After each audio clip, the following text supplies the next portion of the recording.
श्री राम जय जय राम।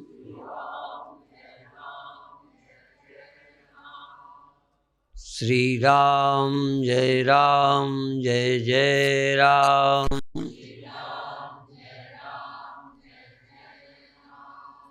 श्री राम जय जय राम। सच्चिदानंद भगवान की, सनातन धर्म की। बहुत दिन से एक वाक्य सुनता हूँ, सुनाता हूँ, फिर भी मन में लगता है कि इसका क्या अर्थ है। कल चर्चा की थी सोहम हंसा हंसा सोहम, या सोहम और हंसो। एक में हम, हंसो सोहम। श्रीमद् भागवत में एक ही श्लोक में दो तरह से प्रयोग किया है। अहम ब्रह्म परम धाम, अहम ब्रह्म परम धाम, और दूसरे बार कर दिया ब्रह्मा हम, अहम ब्रह्म ब्रह्मा हम। अब ऐसे कोई समझ ही नहीं आता। मैं ही ब्रह्म हूं, ब्रह्म ही मैं है। मैं ही वह हूं, वह ही मैं है। एक बार लहर के ओर से लहर में रहने वाला जल कहता है मैं ही सागर हूं। यहां से बोला मैं ही सागर हूं। दूसरी बार बोला सागर ही मैं है। जो सागर है वही यहां मैं बना बैठा है। जो सागर है वही यहां लहर में है। सागर ही है ना लहर में। दूसरे बार है कि ये जो लहर है, ये पानी है लहर में, यही सागर ही है। पर लहर की तरफ से जब सागर बोलते हैं तो लोग कम सहमत होते हैं। लहर सागर है ये कहने में आपको थोड़ा हिचक सी लगेगी, पर सागर ही लहर है। बोलो, इसमें कोई संकोच? ब्रह्म ही मैं है। मैं ब्रह्म पहले मत कहो, जो ब्रह्म है वही यहां मेरी आत्मा है। मेरी आत्मा मेरी नहीं है। मेरी जो आत्मा है जिसका नाम ब्रह्म है वही मेरी आत्मा होकर बैठा है। ब्रह्मा हम, ब्रह्म ही जो है वो मेरी मैं है। यहां जो चैतन्यता है, क्षेत्रज्ञम चापि माम विद्धि सर्व क्षेत्रेषु भारत, सब शरीरों में जो चैतन्य है भगवान कहते हैं मैं हूं। इसमें कोई विरोध है आपको? मैं ही सब में विद्यमान हूं, इसमें किसी को आपत्ति नहीं। पर जो यहां विद्यमान है यही वह है। फिर ये बात क्यों नहीं समझ आती? और ब्रह्म सदा अलेप है। ब्रह्म सदा अलेप है, वही अलेप यहां है। इसलिए मैं सदा अलेप हूं। मालूम क्यों नहीं पड़ता? क्योंकि अलेप मन के धर्मों को अपने में आरोपित कर रहा है। देह आदि इंद्रियादि मन के धर्मों को आत्मा में आरोपित करके मैं ऐसा हूं लगता है। जितनी देर अंतःकरण लय होता है उतनी देर किसी को अपने में दुख आदि की, पाप आदि की भ्रांति नहीं होती। अभी भी अंतःकरण के विचारों को, ख्यालों को, धारणाओं को थोड़ा देर को हटाकर तो आप में कोई कमी नहीं है। इसको यूं कहें, उलटी पलटी कपि लंका जारी। दोनों तरफ से उलट पलट के लंका को जलाना है। एक बार ब्रह्म को, पहले ब्रह्म क्या होता है उसकी खूब व्याख्या कर लो। व्यापक होता है, अलेप होता है, मुक्त होता है, उसमें कोई कमी नहीं है। वो जो ब्रह्म है व्यापक है, उसके नाते मैं में भी वही विद्यमान है जो अलेप है, जो मुक्त है, जो राम है, जो ब्रह्म है, जो शिव है। वो चूंकि वो तो व्यापक है ना, तो उसको हम में होना ही चाहिए। इसलिए ब्रह्म ही सब में है, ब्रह्म ही मुझ में है, और मेरा जीवन, मेरा प्राण, मेरा अस्तित्व, मेरा सब कुछ वही है। वही, ऐसा नहीं आज कहते त्वमेव माता च पिता त्वमेव, त्वमेव बंधुश्च सखा त्वमेव, त्वमेव विद्या द्रविणम त्वमेव, त्वमेव सर्वम मम देव देव। इसकी हिंदी तो जानते हो, तुम ही मेरे माता हो, तुम ही मेरे पिता हो, तुम ही मेरे बंधु हो, तुम ही मेरे भ्राता हो, तुम ही मेरे धन हो, तुम ही मेरे देवताओं के देव हो। माने तुम ही देवों के देव हो, तुमसे अतिरिक्त मेरे लिए कोई देव नहीं है। और तुम्हें वो सर्वम, तुम मेरे सब कुछ हो। अब तुम की जगह वह कह दो हिंदी में। वही मेरे माता हैं, वही मेरे पिता हैं, वही मेरे बंधु हैं, वही मेरे धन हैं, वही मेरे भ्राता हैं, वही मेरे देवों के देव हैं, वही मेरे सब कुछ हैं।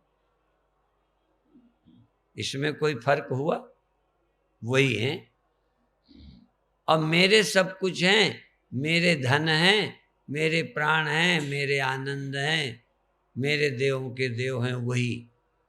तो वो वही का मतलब वहीं रहते हैं कि यहाँ भी रहते हैं?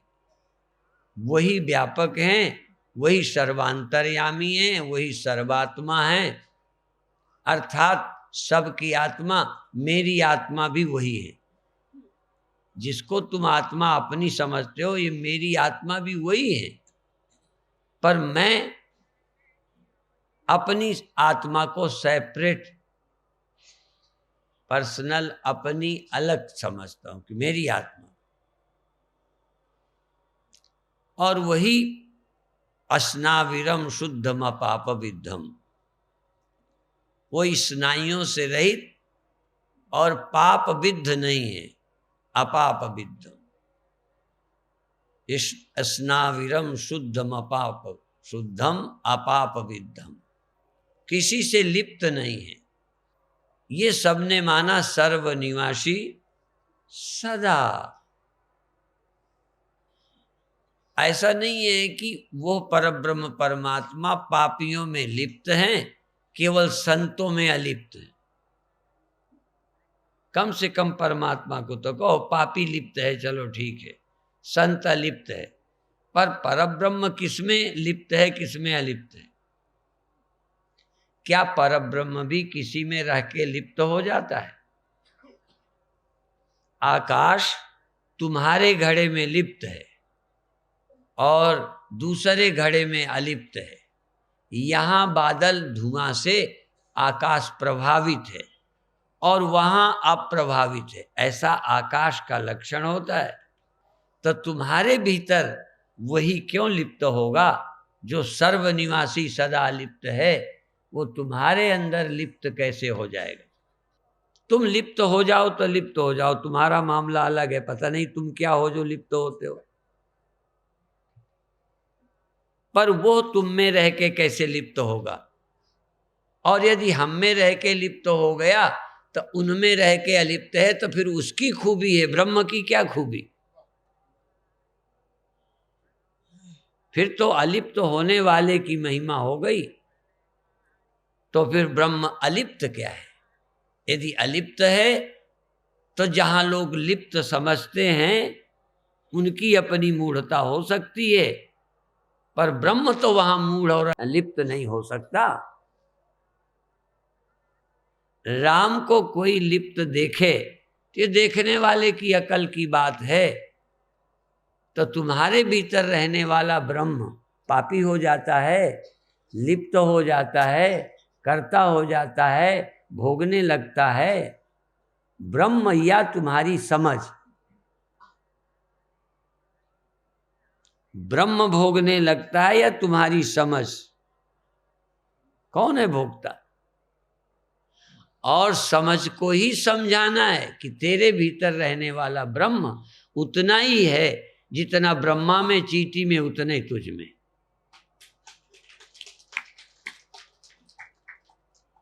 उसमें लेश फर्क नहीं है। चींटी समझ नहीं पाती, ब्रह्मा समझ गया। चींटी समझ भी ना पाएगी, ब्रह्मा समझ चुका है। तुम में इतना है कि तुम चींटी की तरह अभी ना समझ तो हो, पर समझ सकते हो। चींटी समझ भी नहीं सकती, पर जो चींटी में है, जो ब्रह्मा में है, जो मुक्त में है, वो बद्ध में है। बद्ध दो तरह के हैं। बद्ध समझते हैं, दुखी हैं, पर उस सत्य को खोज नहीं पाएंगे। इस सच्चाई को जो समझ सके उसका नाम मनुष्य है। दो हाथ पैर होने मात्र से मनुष्य नहीं हो। जो ये समझ ले कि मैं समझ सकता हूं, समझने की कोशिश कर ले, इस सत्य को, इस ईश्वर को, इस प्रभु को, इस ब्रह्म को जो समझने को तैयार है, वो मनुष्यों में ब्राह्मण है। जो मनुष्य होकर समझने को तैयार नहीं है, वो जानवर है। शूद्र नहीं, बनिया नहीं, ठाकुर नहीं। जो समझने को तैयार नहीं है, वो जानवर है। शकल आदमी की है, अभी सोच, बुद्धि, मन जानवर वाला ही है। इसलिए जानवर अपने भूख प्यास इंद्रियों की जरूरत को तो समझता है, अपनी आत्मा की अलेपता की, मुक्तता की, विभुता की खोज की चेष्टा नहीं करता। आप भी यदि इंद्रियों के व्यापार में संतुष्ट हो जाते हो, ठहराने की सुविधा में रिझ जाते हो, न सुविधा होने पर दूसरे पंडाल की हवा खाने लगते हो, यदि वैसे जाओ तो जाओ। यदि इतने के लिए, यदि गरीब होने के नाते तुम अच्छे बर्जिया, अच्छे घोड़े बनना चाहते हो कि इससे तो हम घोड़े होते तो अच्छा, थोड़े से संयम साधना के बंधन से यदि कुत्ता होना चाहते हो कि इस योनि में बड़ी झंझट है, इसलिए कुत्ता बन जाते हैं, वहां कोई बंधन नहीं।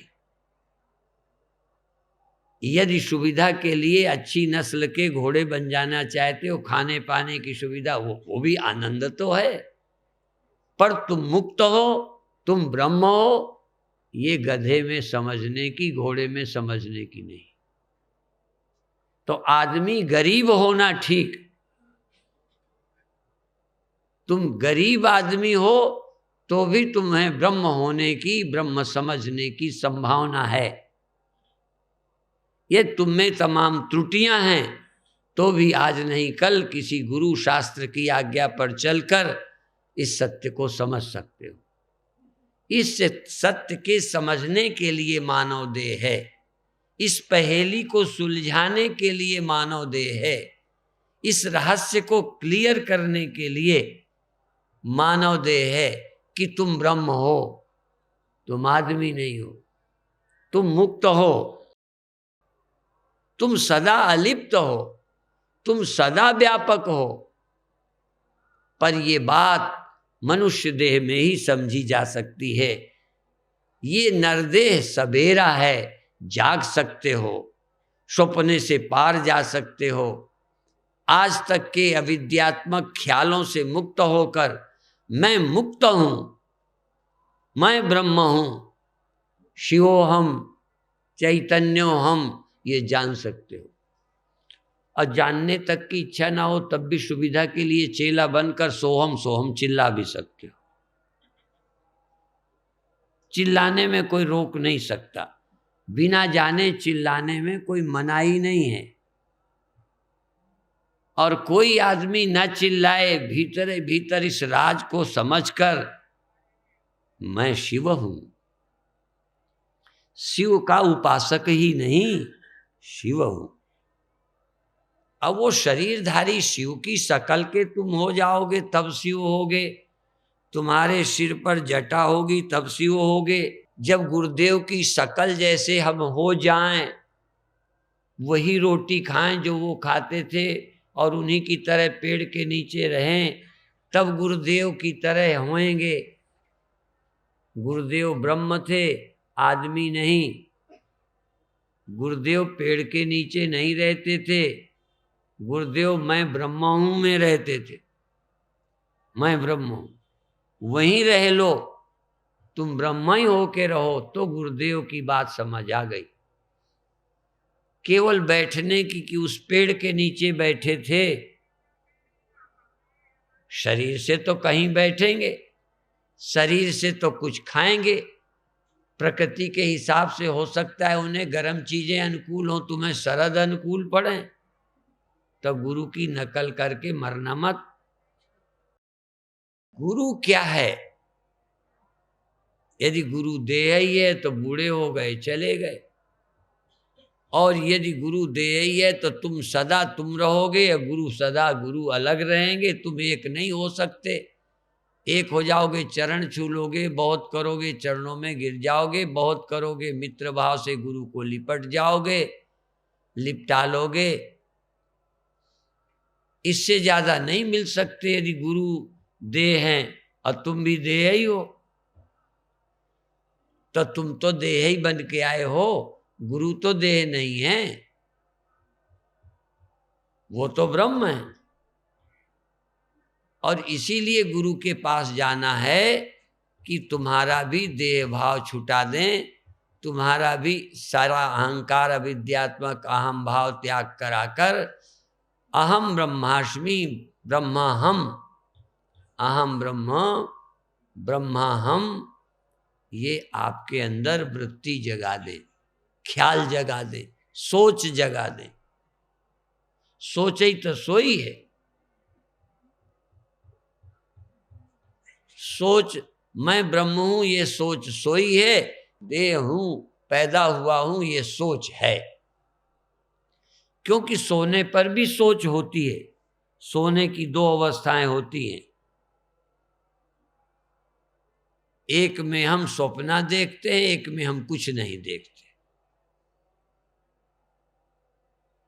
तो सोई है ये एक बात है, और सोने पर मैं पैदा हुआ हूं, जन्मता हूं, ये देखता हूं। अब देखने वाला अपने को सोया मानता नहीं, यही तो चक्कर है। इस समय तुम सोया मानते ही नहीं होगे, जबकि ऋषियों के हिसाब से सोए हो। जागने की तैयारी जरूर कर रहे हो, और तैयारी करने भर को जागे हो। जाग जाऊं सत्य को खोज लूं, इसका मतलब जहां हो कुछ थोड़ा गड़बड़ लगने लगा है। जागने की तैयारी, जब जागोगे तब सपना झूठा लगेगा। जो सोए में देखा जाता है, सोए में देखा भी जाता है, सोए में देखा जाए उसी का नाम स्वप्न है। अज्ञान में जो देखा जाए उसी का नाम स्वप्न है। मैं जो हूं उसको न जानूं और देखूं, मैं ब्रह्म हूं, मैं व्यापक हूं, मैं अलिप्त हूं, ये बिना देखे मैं हूं ऐसा ये देखना ही स्वप्न है। मोह निशा सब सो अनिहारा, देखई स्वप्न अनेक प्रकारा, यही जग जामिनी जागहि जोगी, परमार्थी प्रपंच वियोगी। तो अपन जो देख रहे हैं कि हम आदमी हैं ये देख रहे, स्वप्न है, पर जाग सकोगे हम आदमी नहीं है, हम व्यक्ति नहीं है, हम ब्रह्म हैं। ब्रह्म का मतलब पहले चेतन है, देह नहीं है, इतना तो साफ समझ में आवे। इंद्रियां हम नहीं हैं, इसलिए ध्यान में ये मैं नहीं हूं ये समझ में आएगा। मैं ब्रह्म हूं ये समझ आएगा गुरु से।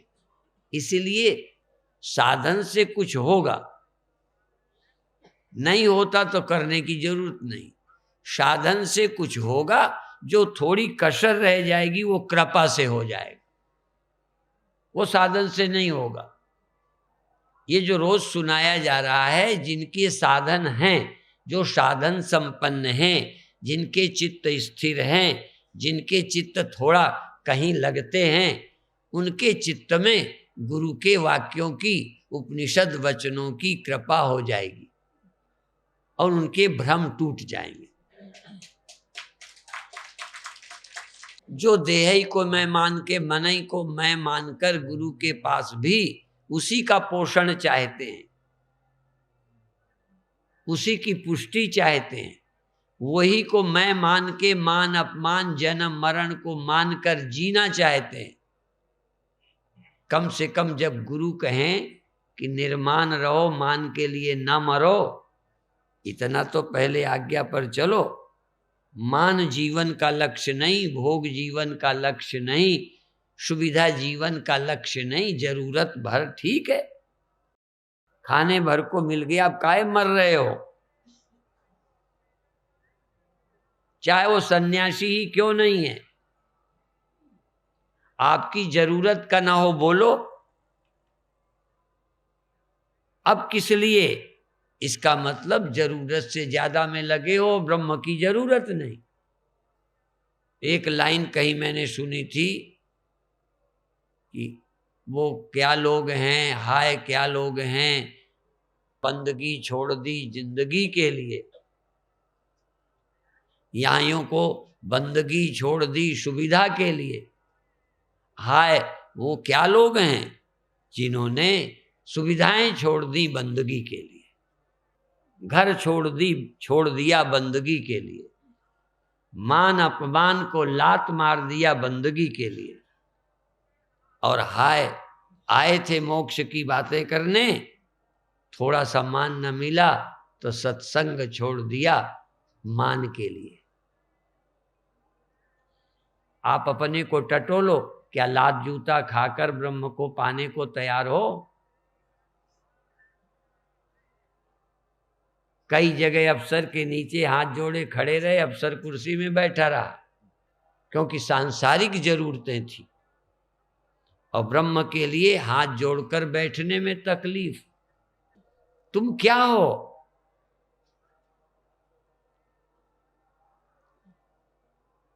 इसलिए मैं कौन हूं, चाहे ब्रह्म है उसका अंश, अर्थात उसी का अस्तित्व में हूं। अंश का अर्थ सागर, लहर, सागर ही लहर है और लहर सागर से भिन्न नहीं है, बिल्कुल हो नहीं सकती। तुम ब्रह्म से प्रत्यक्ष चैतन्य भिन्न, तुम ब्रह्म से बिल्कुल भिन्न नहीं हो सकते, क्योंकि दुनिया में चेतन एक ही है। एको देवः सर्वभूतेषु गूढ़ः, सर्वव्यापी, सर्वभूतांतरात्मा। एक श्लोक काफी है। एको देवः, हिंदू को कहते हैं बहुत देवताओं को मानते हैं, ये बहुत भगवान को मानते हैं, ये उनको भगवान का पता ही नहीं। यह है मंत्र, चाहे सनातनियों का कहो, चाहे हिंदू का कहो, चाहे मनुष्यों का कहो, चाहे आदि पुरुषों का कहो, पहले के आदमियों का कहो, एको देवा। विश्व में प्राचीन ग्रंथ वेद है, उपनिषद है। उनका ये वचन है एको देवा। आप कहोगे ब्रह्मा विष्णु, तो ब्रह्मा विष्णु महेश और चींटी और मनुष्य सब में एक ही है। ब्रह्मा में भी वही है, ब्रह्मा भी वही होगा, ब्रह्मा में भी वही है, हम भी वही होंगे, हम में भी वही है, तुम भी वही हो, तुम में भी वही है। वो तो एक ही है। और ऐसे गिनो तो लाखों हैं, ब्रह्मा विष्णु महेश तीन नहीं है, और भी हैं। फिर गुरुदेव भगवान हैं, फिर और भगवान हैं। या तो ढेर भगवान है या एक भगवान है, या फिर भगवान के अलावा कोई ढेर और नहीं है। ये रहस्य तो समझो, आज नहीं कल क्लियर होगा। तो एको देवः सर्वभूतेषु गूढ़ा, भूत तो प्रकट हैं, सर्वभूत दिखते हैं, भूतनाथ नहीं। भूतनाथ जानते हो किनको बोलते हैं? भगवान शिव। सब भूतों में जो नाथ है वही भूतनाथ शिव। तुम्हें लगता है शिव और है, ब्रह्म और है? हमारी समझ में सब भूतों में जो छिपा हुआ नाथ है, भूतनाथ शिव, वही ब्रह्म है। ये तो लिखने वालों की कला है कि जब शिव के आकार के रूप में उस भूतनाथ को पाया, या भूतनाथ बोले, वो शिव कहलाए। एक शरीर से जब वही सत्य प्रकट हुआ, वो राम कहलाए। वही ब्रह्म सत्य जब कृष्ण के रूप में प्रकट हुआ, वो कृष्ण कहलाए, अवतार कहलाए। ब्रह्मा विष्णु महेश तीन आदि देव हो गए, और राम कृष्ण आदि उनके अवतार हो गए। और गुरुओं में वही ज्ञान प्रकट हुआ, वही ज्ञान देते रहे, ये गुरु हो गए। तो गुरु के रूप में पूज लो, शिव के रूप में पूज लो, राम कृष्ण के रूप में पूज लो, पर पूजने के साथ वो इतना ही है या व्यापक है? विष्णु विष्णु है कि ब्रह्म भी है? विष्णु केवल व्यक्ति नहीं, विष्णु ब्रह्म है। शिव व्यक्ति नहीं, शिव ब्रह्म है। राम व्यक्ति नहीं, राम भगवान है, इसीलिए अवतार कहला दिए। और गुरु व्यक्ति नहीं, ब्रह्म है, इसलिए गुरु के रूप में पूजे। और शिष्य भी आदमी नहीं है, शिष्य भी आदमी था जब आया था। थोड़ा अपने से ऊंचा गुरु को मान के आया था, बाद में चला गुरु आदमी ही नहीं है। और धीरे धीरे ये भी पता चलेगा, जो गुरु को आदमी नहीं मानेंगे, आज नहीं कल शर्म आएगी कि फिर ये आदमी नहीं तो मैं कैसे आदमी। ये गद्दी में बैठने के लिए नहीं, पैर छुआने के लिए नहीं, पहले ये समझने के लिए कि गुरु आदमी क्यों नहीं है। और यदि गुरु आदमी नहीं है, गुरु पैदा नहीं होता, गुरु नहीं मरता, तो वैसे ही शकल मेरी, मैं पैदा होता हूं, मैं मरता हूं, मैं बंधन में हूं, क्या बात है, कहाँ चूक हो रही है, क्या फर्क है? तो पता चलेगा सिर्फ गुरु ज्ञानी है, तुम अज्ञानी हो। उस अज्ञान को फेंक दो, जो गुरु है वही तुम हो। पर अज्ञान को पहले फेंको, बराबरी पहले मत करो।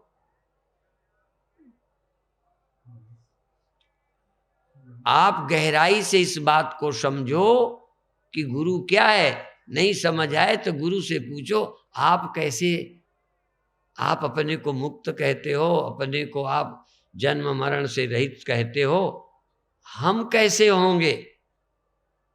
तो गुरु कहेंगे जैसे हम भी मानव देह में ही समझे, तुम भी मानव देह में समझोगे। हम भी जरूरत पड़ी तो समझे, तुम्हें जरूरत पड़ेगी तो समझोगे। और हमने गुरु की पूरी श्रद्धा से सुनी, तुम भी गुरु की श्रद्धा से सुनो तो समझोगे। ये तो परंपरा है, पद्धति है, ये ऐसे ऐसे नहीं समझ आएगा। इसलिए गहरे चित्त में उतर कर देखो तुम कौन हो।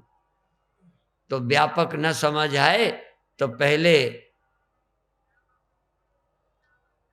कल जो बताया था, विषय को इंद्रियों में विषय से इंद्रियों को हटा लो, इंद्रियों से मन को हटा लो, मन से बुद्धि को हटा लो, मन से बुद्धि को, मन की वेगों से, मन के वेगों से विवेक पूर्वक बुद्धि से हट जाओ, बुद्धि द्वारा हट जाओ, बुद्धि को हटा लो। और अंत में उस समय देखो कौन बचा। मन आदि से संपर्क तोड़कर, बुद्धि द्वारा, विचार द्वारा इनसे संपर्क तोड़कर उस समय बुद्धि से उर्ग्रह बैठी ग्रंथि निनुआरा, अंदर बैठकर बुद्धि द्वारा गांठ खोलो, तुम कौन हो। अभी था कि मैं देह हूं, इंद्रियां हूं, मन हूं, अब खोलो ये मैं नहीं हूं।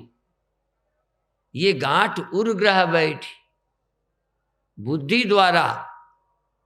क्यों बुद्धि ना होती, जानवर को कहो दे तुम नहीं हो, समझो ये मन का धर्म है, समझो, नहीं समझेगा जानवर। जो ये समझ सकता है, जिसमें समझने की क्षमता लेके आया वो बुद्धि है, और जिसमें क्षमता है वो मानव देह है। और गुरु की समझ को ले सकता है, उसका नाम ही मनुष्य है। और जो मानव को समझ दे सकता है वही गुरु है। और तुम थोड़ी देर पुरानी आदत से, मन की आदत पड़ी है, शरीर के नियम हैं, तुम थोड़ी देर इससे अलग बैठकर, इस संग से, इन दोस्तों को छोड़कर तुम अकेले बैठो, मन से रहित बुद्धि को लेकर। फिर देखो इस समय तुम हो कि नहीं। वो जो मन रहित तुम होगे, वो इंद्रियों के बिना जो तुम होगे, इनके प्रभाव से रहित जो तुम होगे, वो चैतन्य होगे, अच्छे होगे, निर्दोष होगे। ऐसा अनुभव आना शुरू हो जाएगा। जब ऐसे अनुभव आ जाएगा तो फिर अंत में जो तुम यह हो, इतने ही हो, ये नहीं, फिर पता चलेगा नहीं, तुम अनादि अनंत विभुम व्यापकम ब्रह्म वेद स्वरूपम, तुम विभु व्यापक हो। तो व्यापकता का चिंतन बाद में, पर ये मैं नहीं हूं, ये मैं नहीं हूं, ये चिंतन पहले आएगा। जब ध्यान में बैठो तो मन जाएगा तुरंत, या तो कहो ये मन है, ये मन का धर्म है। उत्तर देने को मत रटो कि ये मन के धर्म है। पाप करने के लिए, बुराई करने के लिए, मनमानी करने के लिए, अपने क्रोध को जायज सिद्ध करने के लिए मन में मैं नहीं, मेरा धर्म नहीं, नहीं, मन में नहीं, इसके धर्म मेरे नहीं, ये किसके लिए? मुक्त होने के लिए। जरा ध्यान रखना, इस शब्द में बड़ी गहराई है। तुम उत्तर देते समय अपने अपराध को छिपाने के लिए तो मन का स्वभाव है, मन के धर्म है, ये तो इंद्रियों के धर्म है। जब मन में कोई दुख आया, क्रोध आया, विकार आया, तब आपने कहा मन में नहीं हूं, इससे मेरा कोई लेना देना नहीं है। तो मुक्ति के लिए ये चिंतन है, बदमाशी के लिए ये बात नहीं है। इसलिए जो मुमुक्षु है, जो मुमुक्षु है, जो मोक्ष चाहता है, वो अपने अंदर मोक्ष के समय कहता है ये मैं नहीं हूं। और अपराधी अपराध करने पर अपराध की छूट के लिए कहता है ये मैं नहीं हूं, इनके धर्म है। अपनी उस नियत को पकड़ो कि तुम किस लिए इस वेदांत का प्रयोग करते हो। तो वेदांत का दुरुपयोग जो मुमुक्षु नहीं है वो करते हैं। जो साधक है, मुमुक्षु है, वेदांत अमृत रूपी दवा का सेवन करते हैं। वेदांत महाऔषध है। वेदांत जितनी सुंदर औषधि आपकी मुक्ति का अनुभव कराने वाली नहीं, जरा सा सावधान एकदम छूट गए। इसलिए मुमुक्षु की ये विद्या है, ये बाजारू आदमियों के सुनाने की विद्या नहीं, ये चोर लफंगे लुच्चों को नहीं, आतताइयों को, बलात्कारियों की ये विद्या नहीं। इसलिए सब लोग इसके अधिकारी नहीं हैं, इसलिए सब अधिकारी नहीं। जिनकी नियत ही अभी पाप करने की है, सिर्फ उनको रास्ता चाहिए पाप को वैध करने का। पाप की, बदमाशी की कुंठा ना होवे, छुट्टा हमको साढ़ की तरह मौका दिया जाए, वो भी वेदांती बनना चाहते, वो मुमुक्षु नहीं है। मुमुक्षु है कि जब मन मुझे दुख देने लगे, जब मन मुझे मान अपमान में बांधने लगे, उस समय तुम वेदांत के वाक्य का अमृत पियो और मन की वेदनाओं से मुक्त हो जाओ। कभी कभी लगता है हम मुमुक्षु हैं, हम मुमुक्षु हैं। जब मन मेरा मुझे सताने लगता है, उस समय हम मन से या तो निर्मल होते हैं या मन से अलिप्त होते हैं। तो हमारे असंग होते, हमारे अलग होते, मन की सारी शक्ति खत्म हो जाती। जब घड़ा पाप करने जाने लगे, तुम्हारा ही बल लेके घड़ा है, तुम्हारी सत्ता से घड़ा है, चाहे शराब भरी जाए चाहे पानी। जब शराब की नियत आए, उस समय कहो मैं घड़ा ही नहीं हूं, भरोगे क्या? जब अपमान हो घड़े के नाम से, कहो घड़ा ही नहीं है। अब मेरा क्या अपमान करेगा? करने वाला उधर कौन है? मेरा मैं अपमान कैसे कर सकता है? मेरे को मैं कैसे कामी बना सकता है? मेरे को मैं कैसे लोभी? मेरा और मैं विषय कैसे? अविषय अविषय है, विषय है ही नहीं। इस तरह चिंतन करके अपने मन से, मन के वेगों से, मन के दुखों से पार हो। और औषधि कब खाई जाती है? जब ठीक हो जाते हो। बोलो। तो ये वेदांत औषधि कब? जब काम रोग, क्रोध रोग, मान रोग, लोभ रोग ये हावी हो रहे हों, तब इन्हें रोग समझो और उस समय महाऔषधि कि तुम आत्मा ब्रह्म हो, तुम्हारे सिवा कोई वस्तु ही सच्ची नहीं है, सब वस्तुएं स्वप्नवत प्रतीति है, मात्र तुमको लगती हैं, तुम्हारे सिवा अस्तित्व तो कोई नहीं। जब ये विचार करोगे, मन मर जाएगा, शुद्ध ही नहीं होगा, मन मर जाएगा। और मन का अंत करे सोई संत। मन की सत्ता ही नहीं। जिन्होंने गहराई से खोजा, संसार और मन दोनों गए। मन माया प्रकृति जगत चार नाम एक रूप, तब तक ये जब तक ये सांचे लगे नहीं जान्यो निज रूप। निज को नहीं जाना तो ये सच्चे हैं, निज को जानते तो ये सच्चे नहीं, तू सच्चा। तेरी सच्चाई से सब सच्चे लगते हैं, तेरी सत्ता से ये बल पाते हैं। यही तो उपनिषद कथाओं का सार है कि ब्रह्म ने अपनी सत्ता हटाई, देवता कुछ न कर पाए। राक्षस छोड़ो, राक्षस तो उसकी सत्ता को लिए, उसकी सत्ता को इंकार करके काम कर रहे हैं, उसकी सत्ता को निग्लेक्ट करके उसी का बल लेके काम करते हैं। ये बड़े बड़े देवता जो उसकी सत्ता की बातें करते थे, आज सफलता में अपने को कहते हैं मैं सफल, उसको भूल जाते हैं। देवता भूले, परीक्षा ली गई।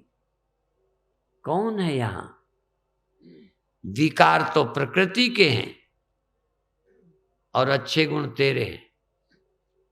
विकार इंद्रियों का नेचर है और दान मैंने किया है, भजन मैंने किया है, मैं तुमसे श्रेष्ठ हूं। सुपीरियरिटी के लिए तुम करता हो, इन्फीरियरिटी के लिए, गलतियों के लिए भगवान कराते हैं या प्रकृति करती है? यदि बुराई प्रकृति करती है तो तू श्रेष्ठ किसके बल पर किसी से बनता है? कौन से तूने काम कर लिए हैं? ये प्रकृति से नहीं हुए। यदि प्रकृति से हुए हैं तो तू श्रेष्ठ कैसे? इतने अच्छे कर्म यदि प्रकृति से हो गए हैं तो तू किसी से बड़ा कहने का हकदार है? किसी से बड़े होने का हक है? यदि ये प्रकृति के ही धर्म हैं तो तू श्रेष्ठ कैसे? और फिर प्रकृति के कारण ही विचारे से कुछ गलतियां हुई हैं तो तुमसे बुरा कैसे?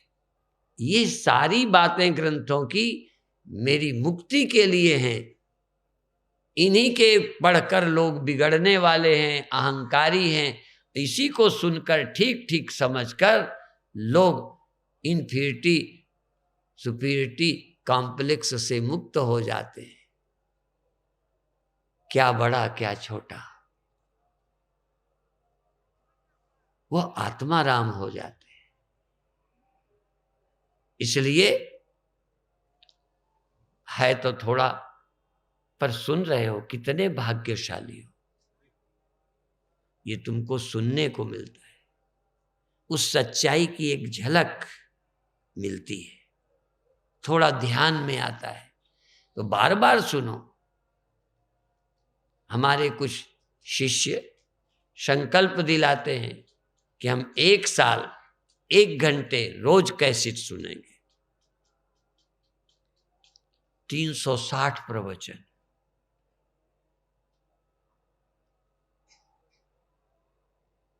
और बताऊं, तुम रोज सुन नहीं पाते, मैं रोज बोलता हूं। कभी कभी तो एक दिन में 3 बार भी नहीं, 2 बार, 1 बार तो औसत तो एक प्रवचन का एक दिन में होगा ही होगा। कितना कम होगा बीच में गए तो 3 हो गए। यदि हरिद्वार में कहते हैं 4, यदि एक प्रवचन भी एक दिन का मानो तो गुरु जी एक दिन में 1 प्रवचन करेंगे और तुम बरस में 1 सुनोगे। जब बोलने वाले पर बोलने का प्रभाव पड़ता है, निष्ठा प्रगाढ़ होती है। इसलिए व्यास मंच पर कोई वक्ता करता है तो लगता है साक्षात मुक्तई पुरुष बैठा है। भक्ति का करे तो आंसू बहते हैं, लगता है बस इस जैसा भक्त ही कोई नहीं। यदि बोलते समय भी लोहा जितनी देर आग में है उतनी देर तो गर्म होता है। यदि बोलते समय ही कोई ब्रह्म हो लेता है और सुनते समय भी कोई ब्रह्म हो जाता है तो सुनने की संख्या क्यों नहीं बढ़ाते? चलो जाने दो भाड़ में, तुम अकेले में नहीं रह पाते, सुनते समय रह पाते हो तो सुनते क्यों नहीं हो? और यदि सुनाते समय होते हो तो अधिक से अधिक कथा फ्री क्यों नहीं कर लेते? तेरे आनंद मिल रहा है, कोई लाभ ले ले, फिर कथा क्यों बेचता है? सुनाने से मुझे मुक्ति मिलती है, सुनाने से मुझे शांति मिलती है। कोई दे दे नहीं, मेरा तो बोलना सार्थक है मेरे लिए।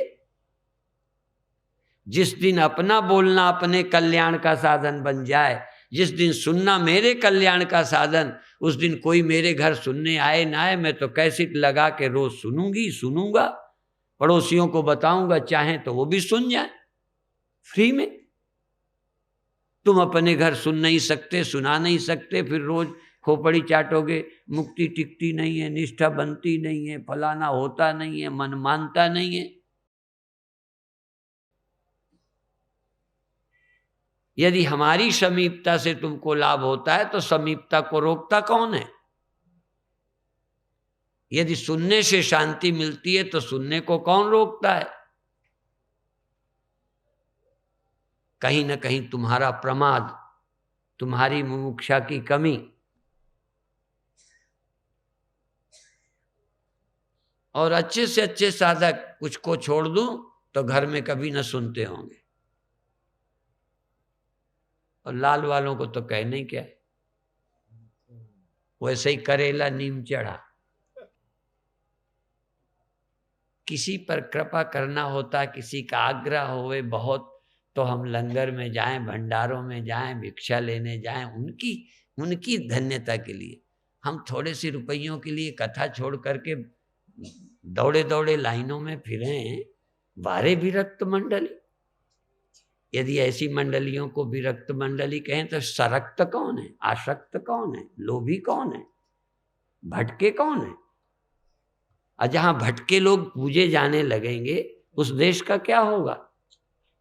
जहां भटके लोग संत कहलाने लगे, अटके लोग कथावाचक और पूज्य बन जाएं, अटके लोग, अटके और भटकों का जगत, और अटके और भटके तुम्हारे उद्धारक, तब तुम्हारा बेड़ा का क्या होगा? बुरा नहीं मानो, इलाज के समय तो फिर ऑपरेशन तो करना ही पड़ता है। देखो ग्रंथ तो झूठे नहीं, बात तो झूठी नहीं, और इसके लिए ये भी जरूरी नहीं कि वो आदमी हॉस्पिटल से ठीक होके नहीं आया इसलिए मैं भी हॉस्पिटल में ठीक नहीं होना चाहता।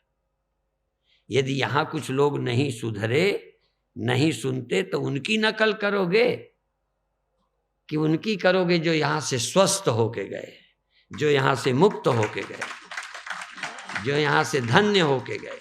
उनको देखो कि जिनकी जिंदगी क्या थी, आज आनंद में, आज शांत है। तुम उनको देखते हो जो यहाँ रह के मर गए हैं,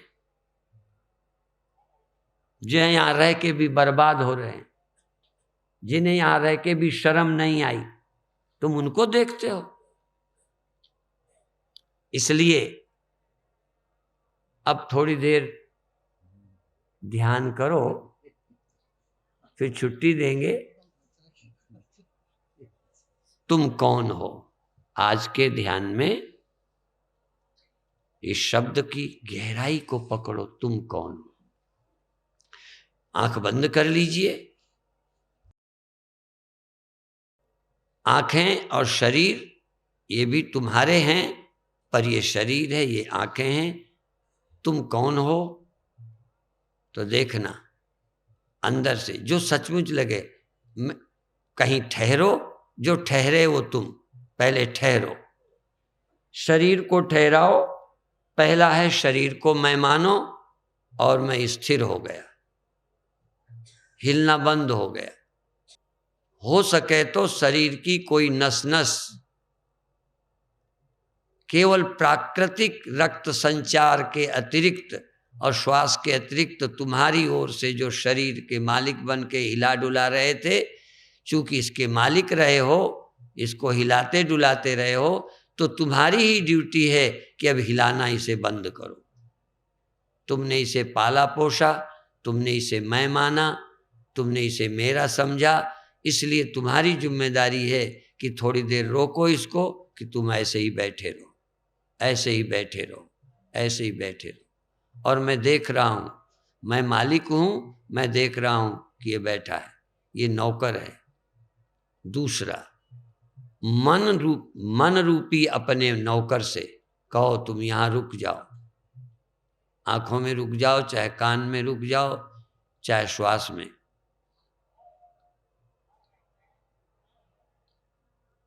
श्वास में रुकना है तो पेट पर, आंख नाक कान की जगह पक्की ही है, वो तो इधर उधर जाते ही नहीं।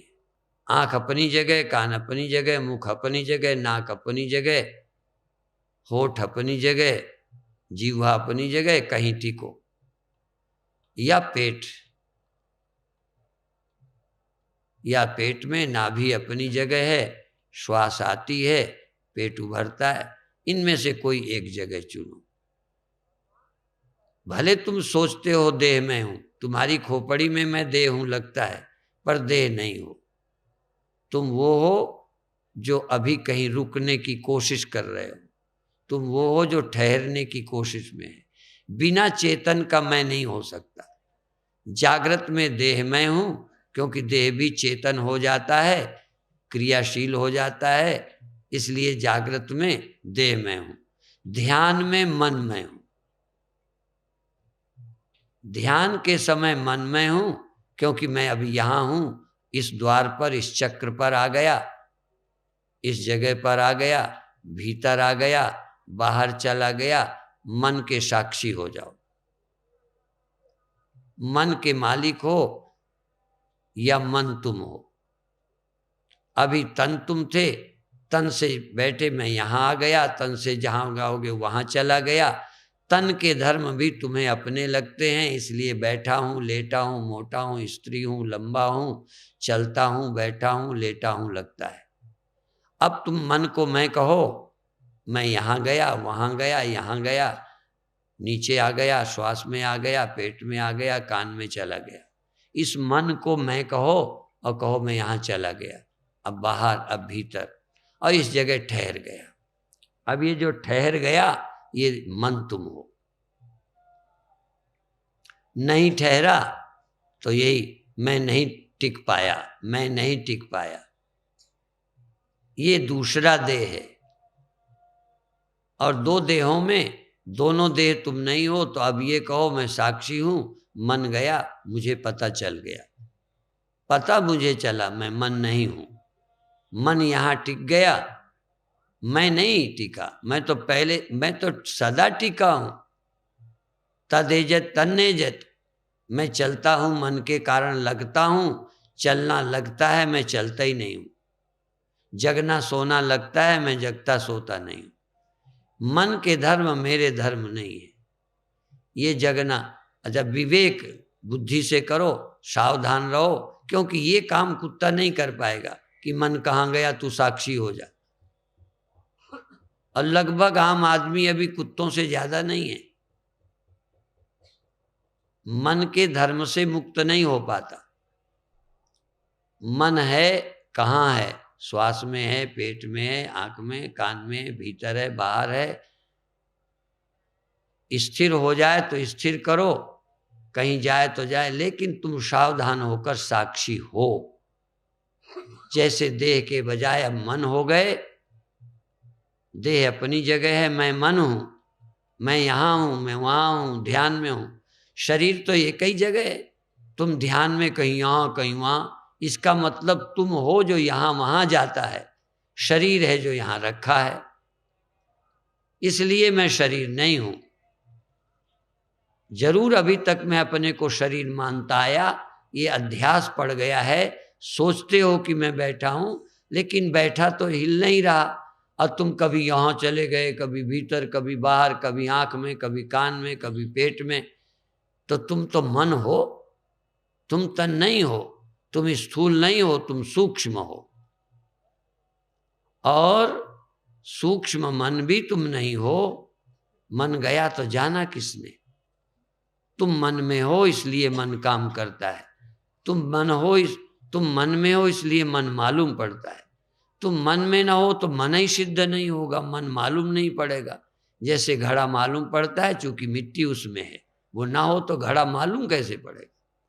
घड़े की प्रतीति के लिए मिट्टी का होना जरूरी, मन की प्रतीति के लिए तुम्हारा होना जरूरी। यह तुम्हारा शब्द देह के लिए नहीं है, ये तुम्हारा शब्द मन के लिए नहीं है। मन की अनुभूति के लिए, प्रतीति के लिए तुम्हारा होना। और इस समय जिसको मैं तुम कहता हूं वही तुम हो। उपदेश द्वारा मिले मैं को पकड़ो, प्रकृति से मिले, अविद्या से मिले देह को मैं भाव का त्याग करो। देह से, मन से मैं भाव का त्याग करो। मन की गति है, मैं साक्षी हूं। को देवा यो मनः साक्षी। अभी जो बोलता रहा, एको देवा सर्वभूतेषु गूढ़ा, सर्वव्यापी सर्वभूतांतरात्मा, कर्माध्यक्ष सर्वभूतादिवास, साक्षी चेता केवलो निर्गुणश्च।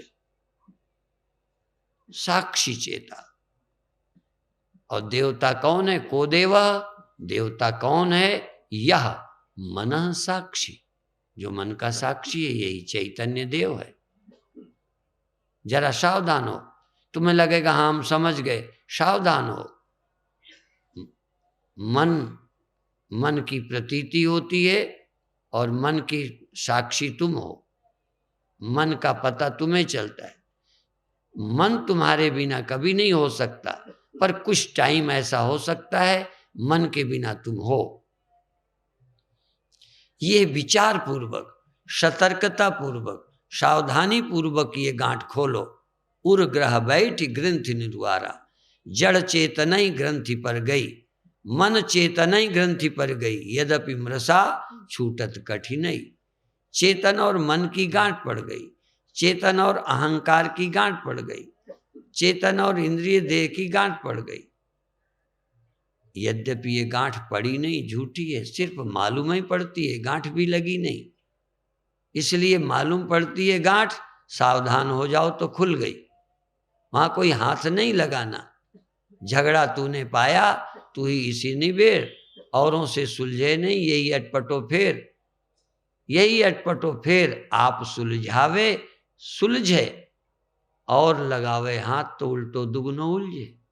तू बैठ उर्ग्रह बैठ, ग्रंथि निनुआरा, ये गांठ खोल। बहुत अच्छे। मैं चैतन्य हूं, पहली बात, मैं चेतन हूं। और कुछ छोड़ो, चेतन हूं नहीं मन का पता न चलता, चेतन हूं नहीं श्वास का नहीं चलता, चेतन हूं नहीं तो मन कहाँ गया, कहाँ ठहरा, कितनी देर ठहरा, कब भगा, कहाँ गया, पता ही ना चलता। यदि मैं जड़ होता, मकान की चोरी हो जाए, मकान को पता ही ना चलेगा। मकान का सामान उठा ले जाए, न सामान को पता न मकान को पता।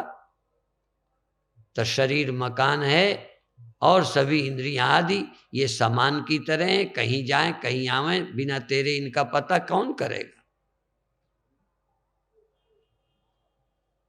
बहुत अच्छे, इस सत्य का स्मरण कर और अभी यहीं समाप्त करेंगे।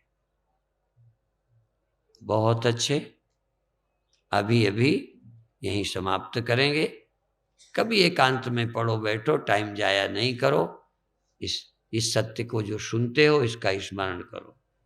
और फिर कहूँगा, सीडी, कैसेट, ऑडियो, वीडियो जो तुम ले सकते हो, सुन सकते हो, तुम और काम और खर्च बचा लो।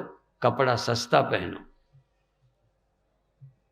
कम कीमती पहनो, और कटौती कर लो, पर सत्संग की किताबें, सत्संग के कैसेट, ऑडियो, वीडियो जो तुम घर में बचा सको, सुलभ हो सके, जिसका खर्च बर्दाश्त कर सको, ऐसा करो कि मेरा घर आश्रम है, मैं रोज यहाँ सुनूंगा। और सुनो, देखो तुम्हारे चित्तवृत्ति कैसे नहीं बनेगी। शब्द में बड़ी शक्ति होती है, सुनते सुनते व्यक्ति वहां पहुंच जाता है। जब अवसर नहीं मिलता फिर मन भटकता है। कुछ दिन इसे बिगड़ने का मौका ना दो। साल 2 साल नशा ना करे, आदत छूट जाती है, और रोज करो आदत बन जाती है। तो अच्छाई की आदत, बुराई की छूट जाए। इतना ही कहकर अभी समाप्त करते।